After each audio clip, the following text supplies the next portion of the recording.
நான் ஒரு திருநெல்வேலிக்காரன்னு நிறைய இடத்துல பெருமைப்பட்டிருக்கேன். பெருமையாக பேசியிருக்கேன். பட் இன்றைக்கி திருநெல்வேலிக்காரன் சொல்கிறதுக்கே வெட்கமாக இருக்குது. தலை குனிகிறேன். ஏன்னா கவின் அப்படிங்கிற ஒரு ஐடி எம்ப்ளாயி திருநெல்வேலியில் வச்சு வெட்டி படுகொலை செய்யப்பட்டிருக்கார். இன்றைக்கி ஆணவ படுகொலை.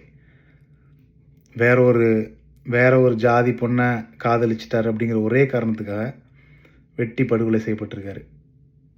எவ்வளவோ மாறி இருக்கு. நம்ம எவ்வளவோ இந்த மாதிரி விஷயங்கள்லாம் நான் படிக்கிற காலகட்டங்களில் பார்த்துருக்கோம், கேள்விப்பட்டிருக்கோம். பட் இப்போ இருக்கிற சமுதாயம் அதெல்லாம் தாண்டி வேறு முன்னேற்றங்கள் தாண்டி போய்கிட்டு இருக்குது அப்படின்னு நினைக்கிற இந்த காலகட்டத்தில் இப்படி ஒரு நியூஸ். இன்னைக்கு காலையில் எந்திரிச்சோடனே ஃபஸ்ட்டு இந்த நியூஸ் தான் பார்த்தா ரொம்ப கஷ்டமாக இருந்துச்சு.